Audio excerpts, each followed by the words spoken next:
Good morning, all of you. Today's our topic is atomic and molecular mass in some basic concepts of chemistry. So, see here, the atomic and molecular mass is very much important as far as the chemistry subject is concerned. Okay, so try to focus more. So, first of all, the atomic and molecular mass. See, we know about the atoms and molecules. What is the difference? That also even we know that. Now, on the basis of that, suppose when you are going to talk about the atom, जब आप atom के बारे में बात कर रहे हो, at that time the atomic mass we have to talk.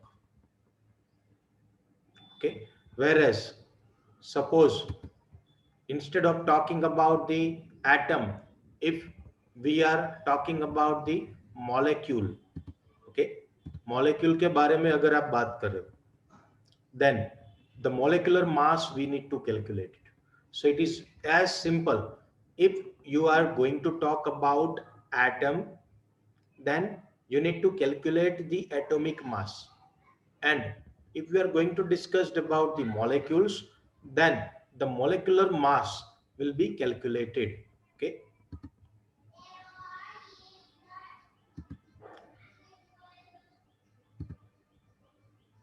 Now, first of all, the atomic mass. The atomic mass or the mass of an atom is actually very, very small. See, generally we cannot see the atom by our naked eyes. Okay, so it is extremely very small. Okay. Today we have the sophisticated techniques, that is the mass spectroscopy, MS. In short, it is known as an MS, mass spectroscopy. By these sophisticated techniques, the mass, atomic masses, the fairly or the accurately we can measure it out. But in the 19th century, ये तो हमने आज की बात की, but in the 19th century the scientists could not determine the mass of one atom relative to another by experimental means, as has been mentioned earlier. For example, hydrogen being the lightest atom, okay, सबसे light, was arbitrarily assigned a mass of 1. Randomly they have given the mass to the hydrogen, that is 1, without any units, कोई भी unit के बिना. And the other elements were assigned masses relative to it. So hydrogen को 1 number mass दे दिया, atomic mass, and then they were comparing in relative with the hydrogen. Hydrogen के साथ दूसरे element को compare कर रहे थे, atoms को. Okay. However, the present system of atomic masses is based on, अभी का जो system है, ठीक है, that is on the basis of the carbon 12, as the standard has been agreed upon in 1961. Okay, carbon अभी का जो सिस्टम है हम रिलेटिव किससे ऊपर कर रहे हैं भाई, कार्बन से. ओके, ये the carbon 12 is one of the isotopes of carbon, can be represented as 12 carbon. In this system, 12 carbon is assigned a mass exactly to the 12 atomic mass per unit, which is called as a AMU, and the masses of all other atoms are given in relative to this standard. So carbon के साथ दूसरे element को compare करके मास यहाँ पे अभी provide किया जाता है. One atomic mass unit is defined as a mass exactly equal to 1/12 mass of an carbon atom, 1/12 mass of the carbon atom. So this is considered to be the 1 AMU. 1 AMU का मतलब क्या हुआ? One atomic mass unit is defined as the mass exactly equal to 1/12 of the mass of one carbon atom. That is considered as a 1 AMU. Okay. Now let us calculate. 1 AMU is equal to 1.66056 multiplied by 10 raised to minus 24 gram. Now see here the mass of an atom of hydrogen is equal to 1.6736 into 10 raised to minus 24 gram hydrogen atom के लिए. Thus in terms of AMU अगर हमें mass calculate करना हो तो so mass of the hydrogen atom is equal to mass of an atom of hydrogen that we need to place it in numerator, that is 1.6736 into 10 raised to minus 24 gram, whereas 1 AMU उसको हमें नीचे रखना है. Okay, that is 1.66056 into 10 raised to minus 24 gram. So इसको divide करो आप. Okay, then you will be getting the 1.0078. In scientific notation you can write that is 1.0080 AMU also. Okay,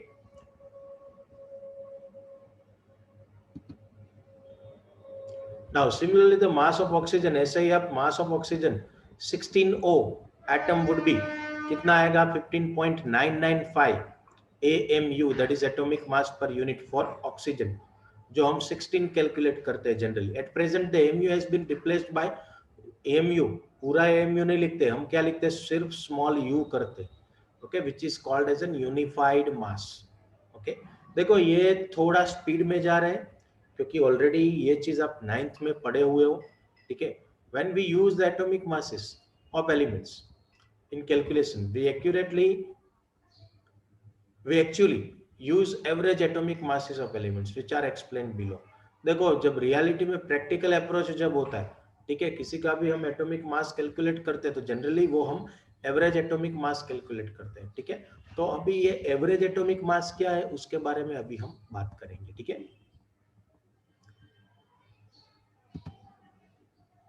so the first category, that is the average atomic mass. Okay, so average atomic mass क्या है? Atomic mass जो है उसका average निकालना भाई, बहुत simple. Okay, so many naturally occurring element exist has more than one isotope. कुछ जो एलिमेंट है, ज्यादातर बहुत सारे एलिमेंट उनके आइसोटॉप्स होते हैं naturally.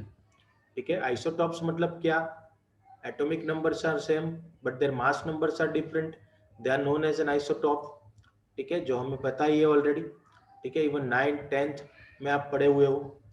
So once again, the isotope means their atomic number is same, but their mass numbers are different.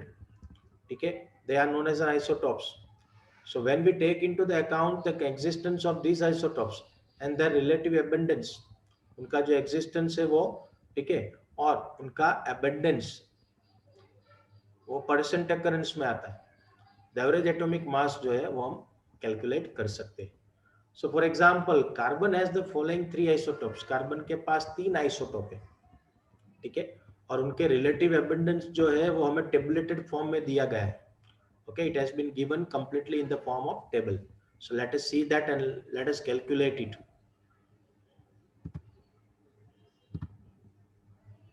Yes.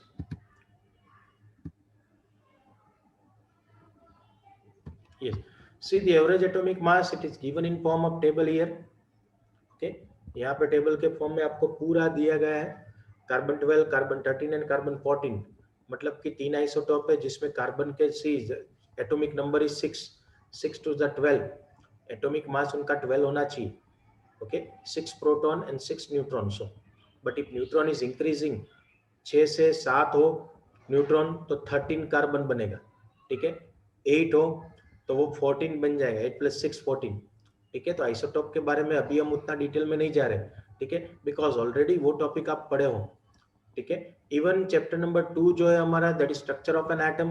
ठीक है, उसमें पूरा फिर से आइसोटॉप्स क्या है डिटेल में आने वाला है. ठीक है, तो वो टाइम पे भी डिटेल में हम बात करेंगे, पर अभी के लिए मैं इतना बोल सकता हूँ, isotope they possess their atomic numbers are same but their mass numbers are different, then they are known as an isotopes. Okay, so the relative abundance also they have given. Carbon 12 का 98.892, जो nature में से हमें जितने भी carbon total मिल रहे वो सभी में से ज्यादातर अमाउंट में हमें क्या पाया जाता है, कार्बन 12 98.892 के फॉर्म में मिल रहा है, बहुत ज्यादा हुआ है. ठीक है, 13 कार्बन जो है 1.108 के फॉर्म में मिल रहा है, whereas in case of 14 के अंदर 2 into 10 raised to minus 10 means it is very less in negligible form. उनके atomic masses also they have given. Carbon 12 के 12, कार्बन 13 का they have given, that is 13.00335, whereas carbon 14 they have given 14.00317. Now from the above data, ये जो data हमें दिया गया है, ठीक है, उनसे हमें कार्बन का एवरेज एटॉमिक मास कैलकुलेट करना है. तो देखो एवरेज एटॉमिक मास कैलकुलेट करने के लिए हमारे पास फॉर्मूला है, एटॉमिक मास को हमें रिलेटिव एबंडेंस से मल्टीप्लाई कर देना है. ठीक है, जो एटॉमिक मास दिया गया है इन एएमयू इन टेबुलेटेड फॉर्म, उसको relative abundance.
Yes, so we were discussing this, that the average atomic mass, how to calculate it, their atomic mass multiplied by relative abundance. If you do, okay, then we can calculate about the average atomic mass.